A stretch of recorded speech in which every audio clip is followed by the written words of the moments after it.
Yeah, well, I think we've been very, very negative so far throughout this podcast, but I want to give us a little bit of a positive spin here when we talk about our Nets club. It's one of the reasons I think we both wanted to do this podcast. Farul Constanta, a club owned and coached by Georgi Hadji. We said he would appear again, and here he is. I think what the big focus for them is youth development and youth players. In fact, since earning promotion to the top flight in 2012, Constanta have had the youngest squad in every single Super Leader campaign. And in that title winning campaign in 2023, they did so with an average age of 23.3 years, which is just incredible. If you look at the Romanian national teams, they're fueled by academy stars. 20 players from the academy have already gone on to represent the senior national team. And we have players like Florinel Coleman, Razvan Marin, Yanis Hadji, and Alexandru Milan, who have all come through that academy at some point. So, Alex, what is it that makes Constanta so special and really makes them kind of a shining light for Romanian football?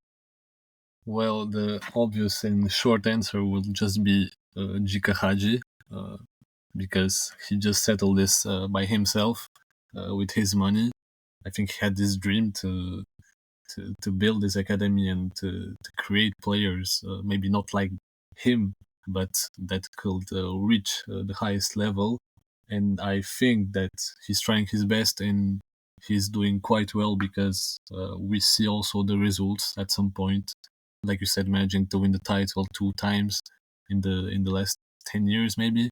So the most recent title with a very young team again, giving some players, many players for the national team actually. When you look in the squad, even the first 11, you have maybe half of them who went through the academy. So this just shows that there is something very good that has been done there at the academy in terms of philosophy, methodology. Now, again, I'm gonna be objective, and not everything is perfect, but I think it's a good example to follow, and that just he needs maybe more help sometimes, more money, more guidance to make it to the next step. But yes, we'll see how it goes. I think it's still a blessing for Romanian football, Vitorul or Farul. I really didn't like the name change. Like I really like the name Vitorul, which means future, I think, in Romanian. But yeah, it's still a blessing for Romanian football. We need more projects like that in Eastern Europe. As you said, Alex, it's not as perfect as you can think, and there is still a lot of work to do. But yeah, this was always a great news for Romanian football. Then Gica Hagi didn't really like retire from football and forget and just enjoy life. He decided to do something for Romanian football and to improve it. And yeah, I'm so glad that so many youngsters get chances in the first tier of Romanian football. And I'm quite sure that we will touch many of these talents, or at least some of them, in our next episode about Romanian talents. Yeah, undoubtedly, I think for all the scouts out there, or those who just want some more analysis on individual names, make sure to tune in next week when we have Alex on again to go over some of the individual players. But Alex, let's stay with Farrell just briefly here. We talked about, okay, of course they have such a good academy, so many young players, but to win a league title then with all that, I mean, that feels unprecedented almost, right? I mean, there's a lot of young clubs around the world, but to be the youngest club for 14 seasons in a row and then win a league title as well, it's really, really historic. And I think it's something that, yeah, never really made its way into Western media whatsoever. I mean, I don't think anybody's ever heard of really the Farol Constanta story. So, what do you think it is about them that has made them not only produce talent, but also be relatively successful as well in competing at these high levels? So for watching them in the last years at youth level or the first team, I think it's quite obvious that Hadji, who is the coach since a few years, even if he took a little break, but it didn't work without him, so he came back very quickly. Hadji has his proper ideas and philosophy and system, and you can see that there's a clear pattern between the youth teams, probably from under 20, 13, 14, 15, to the first team. They play the same type of football. with the same tactics, the same runs by the players, the same positioning. They also often have the same profile. When you see players from different generations that come out of the academy, you can see that they kind of have similar profiles, uh, positive ones, but also sometimes you see that they lack some type of profiles, and that's why sometimes maybe they don't make it out of Romania that well. Well, that philosophy reminds me of a certain club that the Gika Hadji used to play 20 years ago. Yeah, Yasid, you stole the words right from me. It sounds very much identical to our conversation about Barcelona. Profiles who have an exact blueprint but have deficits in other areas. They're very much Farul Constanta players in this case, or very much Barcelona players in the other case. It's such a cool factor. You see how influenced he is from his time at Barcelona and of course La Masia as well. I think it's safe to say that that definitely left an impression on him.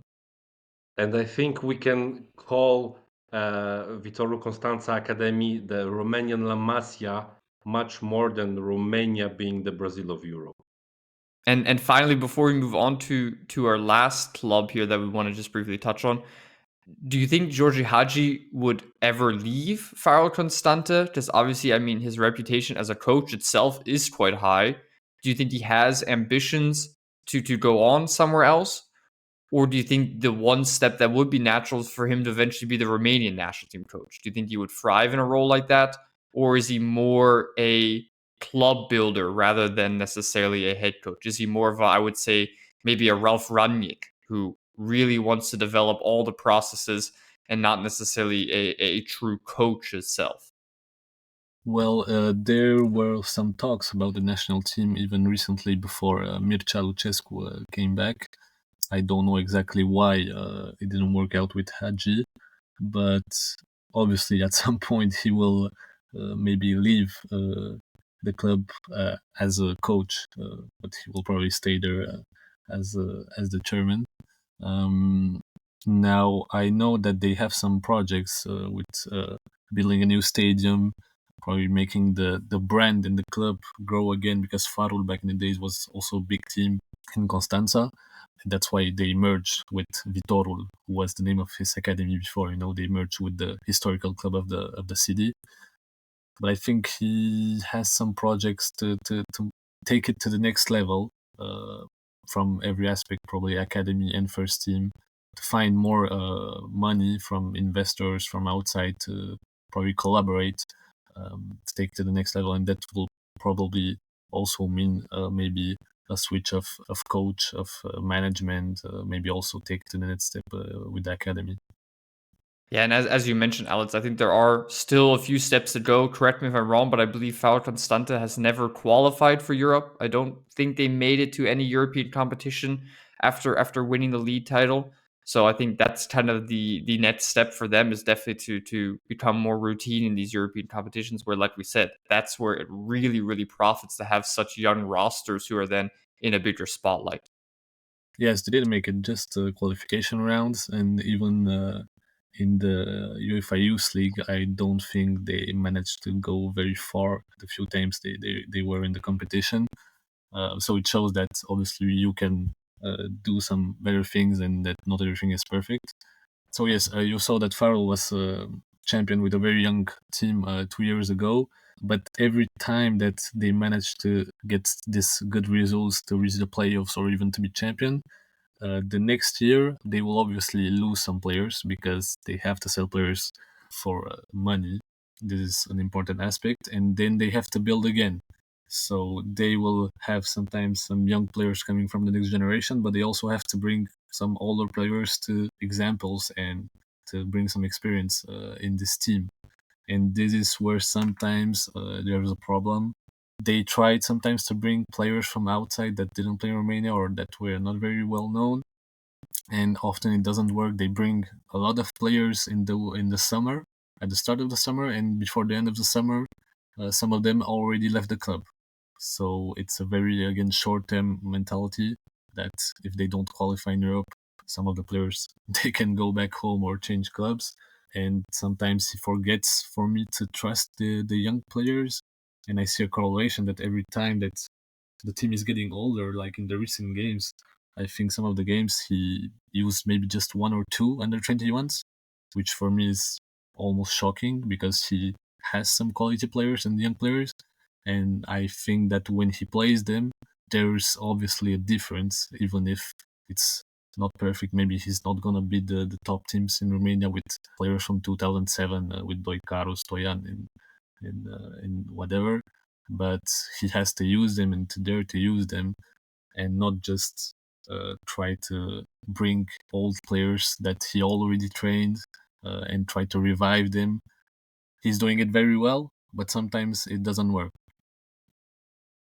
Do you think that Haji's ambition is more like to build a dominator in Romania, or it's more to see many academic players from Farul signing with top clubs? What is his approach?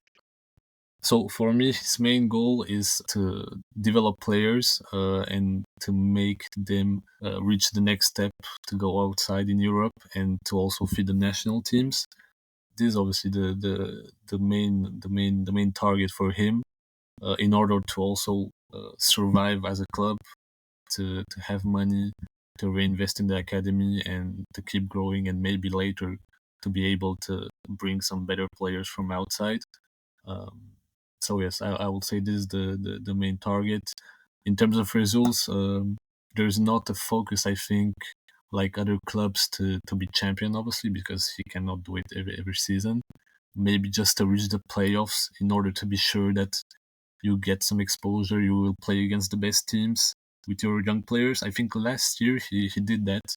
He played with older players in the first part of the season, and then when they reached the playoffs, he was not looking for the results. He was just playing some very young players against CFRF, FCSB, and we discovered, for example, Ionuț Cojocaru, who sadly was injured this season, most part of the season, who I think scored some incredible goals, and everyone was amazed by this player who almost nobody saw him before.